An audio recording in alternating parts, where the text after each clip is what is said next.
Welcome to my channel. ಎಲ್ಲರೂ ಹೇಗಿದ್ದೀರಾ? ನಾನಿವತ್ತಿನ ವಿಡಿಯೋದಲ್ಲಿ ಒಂದು ಬೆಸ್ಟ್ ಆಗಿರುವಂಥ ಹೋಮ್ ರೆಮಿಡಿಯನ್ನು ತೋರಿಸ್ತಾ ಇದ್ದೀನಿ. ಅದು ನಮ್ಮ ಸ್ಕಿನ್ನಿಗಾಗಿರಲಿ, ಕೂದಲಿಗಾಗಿರಲಿ ಎಲ್ಲದಕ್ಕೂ ಒಳ್ಳೆಯದು. ಆಮೇಲೆ ಇಮ್ಯುನಿಟಿ ಬೂಸ್ಟಿಂಗ್ ಕೂಡ ಹೌದು. ವಿಟಮಿನ್ ಸಿ ರಿಚ್ ಆಗಿರುವಂಥ ಈ ನೆಲ್ಲಿಕಾಯಿ, ಆಮೇಲೆ ಇದು ನಮ್ಮ ಡೈಜೆಷನ್ಗೂ ಕೂಡ ಒಳ್ಳೆಯದು. ಆಮೇಲೆ ಗಟ್ ಹೆಲ್ತ್ಗೆ ಇದು ತುಂಬಾ ಬೆನಿಫಿಟ್ ಆಗುತ್ತೆ. ಸೊ ಹಾಗಾಗಿ ನಾನು ಇದನ್ನು ಡೈಲಿಯಾಗಿ ಯಾವ ಥರ ಇನ್ಕ್ಲೂಡ್ ಮಾಡ್ಕೊಳ್ಳೋದು ನಮ್ಮ ಡಯಟಲ್ಲಿ ಅಂತ ಅನ್ನೋದನ್ನು ತೋರಿಸ್ತಾ ಇದ್ದೀನಿ. ಸೊ ಇದು ಕೂಡ ಒಂದು ರೀತಿಯಲ್ಲಿ ಟೈಮ್ ಸೇವಿಂಗ್ ಹೋಮ್ ರೆಮಿಡಿ ಅಂತಲೇ ಹೇಳ್ಬೋದು.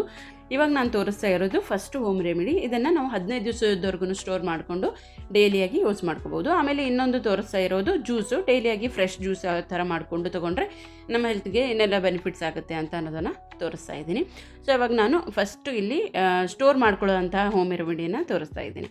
ನಾನಿಲ್ಲಿ ಒಂದು ಅರ್ಧ kg ಆಗೋಷ್ಟು ನೆಲ್ಲಿಕಾಯನ್ನು ತೊಗೊಂಡಿದ್ದೀನಿ. ಈ ಅರ್ಧ kg ಆಗೋಷ್ಟು ನೆಲ್ಲಿಕಾಯನ್ನು ತೊಗೊಂಡು ಇದನ್ನು ನೀರಲ್ಲಿ ಚೆನ್ನಾಗಿ ಕ್ಲೀನ್ ಮಾಡ್ಕೋಬೇಕು. ಇದು ಇಂಪಾರ್ಟೆಂಟು. ಇದನ್ನು ನಾವು 15 ದಿವಸ ಸ್ಟೋರ್ ಮಾಡ್ಕೋತಾ ಇದ್ದೀವಿ. ಸೊ ಹಾಗಾಗಿ ನೀಟಾಗಿ ಕ್ಲೀನ್ ಮಾಡ್ಕೊಳ್ಳೋದು ಒಂದು ಇಂಪಾರ್ಟೆಂಟು.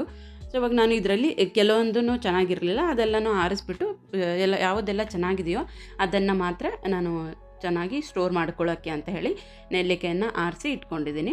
ಈ ಥರ ನೀರಲ್ಲಿ ಚೆನ್ನಾಗಿ ಒಂದು 2 ಸತಿನಾದರೂ ನೀಟಾಗಿ ತೊಳ್ಕೊಬೇಕು. ತೊಳ್ಕೊಂಡು ಇದನ್ನು ನೀಟಾಗಿ ಒರೆಸ್ಕೊಂಡು ನೀರಿನ ಅಂಶ ಇಲ್ಲದೆ ಇರೋ ಥರ ನೀಟಾಗಿ ಒರೆಸ್ಕೋಬೇಕು. ಯಾಕಂದರೆ ನಾವು ಇದನ್ನು ತುಂಬ ದಿವಸದವರೆಗೂ ಸ್ಟೋರ್ ಮಾಡ್ತಾ ಇದ್ದೀವಿ. ಸೊ ಹಾಗಾಗಿ ನೀರಿನ ಅಂಶ ಇಲ್ಲದೆ ಇದ್ದರೆ ಚೆನ್ನಾಗಿ ಸ್ಟೋರ್ ಮಾಡ್ಕೋಬೋದು.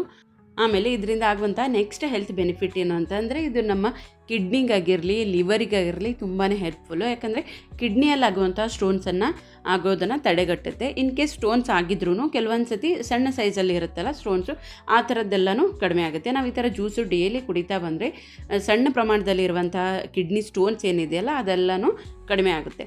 ಸೊ ಹಾಗಾಗಿ ಇದು ನಮ್ಮ ಕಿಡ್ನಿಗೂ ಕೂಡ ತುಂಬ ಒಳ್ಳೆಯದು. ಆಮೇಲೆ ಲಿವರ್ ಫಂಕ್ಷನ್ನು ಚೆನ್ನಾಗಾಗುತ್ತೆ ಇದರಿಂದ.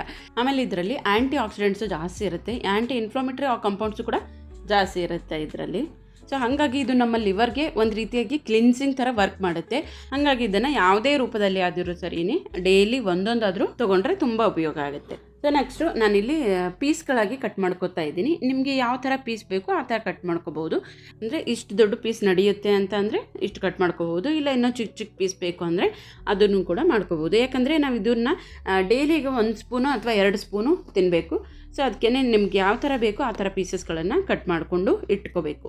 ಸೊ ನಾನಿಲ್ಲಿ ನಾರ್ಮಲ್ ಮೀಡಿಯಮ್ ಸೈಜ್ ಬರುತ್ತಲ್ಲ, ಅಂದರೆ ಆ ಮಾರ್ಕ್ ಇರುತ್ತಲ್ಲ ನೆಲ್ಲಿಕಾಯಿ ಮೇಲೆ, ಆ ಥರದ್ದನ್ನು ನಾನು ಕಟ್ ಮಾಡಿಕೊಂಡು ಇಟ್ಕೋತಾ ಇದ್ದೀನಿ ಎಲ್ಲ ಪೀಸಸ್ಗಳು. ನಾನು ಇಲ್ಲಿ ಒಂದು 4 ನೆಲ್ಲಿಕಾಯನ್ನು ಉಳಿಸ್ಕೊಂಡಿದ್ದೀನಿ. ಯಾಕಂದರೆ ನೆಕ್ಸ್ಟ್ ಹೋಮ್ ರೆಮಿಡಿ ಏನು ತೋರಿಸ್ತೀನೋ ಸೊ ಅದಕ್ಕೆ ಬೇಕು ಅಂತ ಹೇಳಿ ಅದು 4 ಉಳಿಸ್ಕೊಂಡು ಉಳಿದಿರೋದೆಲ್ಲನೂ ನಾನು ಕಟ್ ಮಾಡ್ಕೊಂಡು ಇಟ್ಕೊಂಡಿದ್ದೀನಿ. ಸೊ ನೆಕ್ಸ್ಟು ನಾವು ಇದು ಕಟ್ ಮಾಡಿರುವಂಥ ನೆಲ್ಲಿಕಾಯಿ ಎಲ್ಲನೂ ಒಂದು ಬೌಲಲ್ಲಿ ಹಾಕಿಟ್ಕೊಬೇಕು.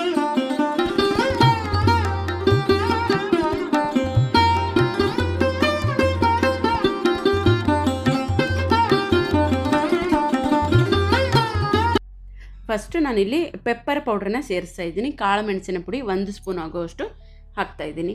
ಆಮೇಲೆ ಇದಕ್ಕೆ ಜೇನುತುಪ್ಪ ಹಾಕ್ತಾಯಿದ್ದೀನಿ. ಆದಷ್ಟು ಆರ್ಗ್ಯಾನಿಕ್ ಆಗಿರುವಂತಹ ಜೇನುತುಪ್ಪ ಹಾಕ್ಕೊಂಡ್ರೆ ಒಳ್ಳೆಯದು. ಈ ಜೇನುತುಪ್ಪನ ನಾನು ದೊಡ್ಡ ಸ್ಪೂನ್ನಲ್ಲಿ 2 ಸ್ಪೂನ್ ಆಗೋಷ್ಟು ಹಾಕ್ಕೊಂಡಿದ್ದೀನಿ.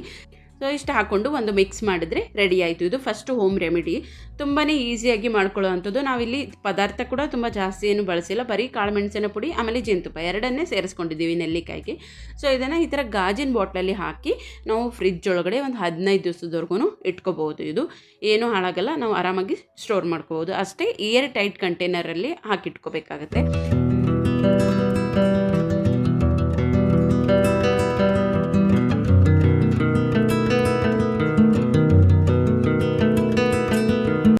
ನೋಡಿದ್ರಲ್ಲ, ನಾವು ಈ ರೀತಿ ಕಾಜಿನ ಬಾಟ್ಲಲ್ಲಿ ಸ್ಟೋರ್ ಮಾಡಿ ಇಟ್ಕೋಬೋದು ಫ್ರಿಜ್ಜಲ್ಲಿ.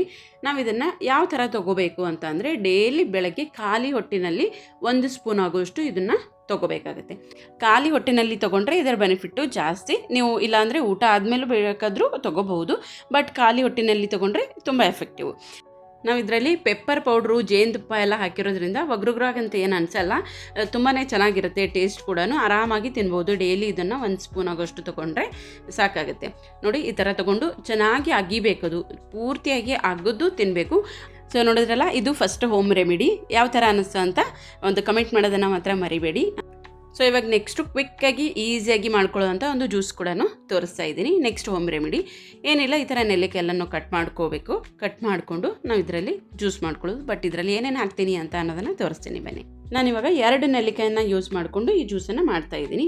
ಈ 2 ನೆಲ್ಲಿಕಾಯಿ ಕಟ್ ಮಾಡ್ಕೊಂಡಿರೋದು, ಆಮೇಲೆ ಕರಿಬೇವು ಹಾಕೋತಾ ಇದ್ದೀನಿ ನಾನು.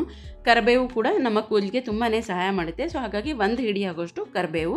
ಆಮೇಲೆ ನೆಕ್ಸ್ಟು ನಾನಿಲ್ಲಿ ಜಿಂಜರ್ ಹಾಕೋತಾ ಇದ್ದೀನಿ. ಹಸಿ ಶುಂಠಿ ಇಲ್ಲಿ 1 ಇಂಚ್ ಆಗೋಷ್ಟು ಹಸಿ ಶುಂಠಿ ಹಾಕ್ಕೊಂಡಿದ್ದೀನಿ. ಆಮೇಲೆ ಒಂದು ಅರ್ಧ ಸ್ಪೂನ್ ಆಗೋಷ್ಟು ನಾನು ಕಾಲ ನಮಕ್ ಹಾಕ್ಕೊಂಡಿದ್ದೀನಿ.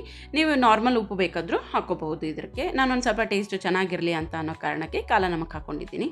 ಸೊ ಇಷ್ಟು ಹಾಕ್ಕೊಂಡು ಒಂದು ಗ್ರೈಂಡ್ ಮಾಡಿಕೊಂಡು ಈ ಥರ ಸ್ಟೇನ್ ಮಾಡಿಕೊಂಡ್ರೆ ಜ್ಯೂಸು ಕೂಡ ರೆಡಿ ಆಯಿತು.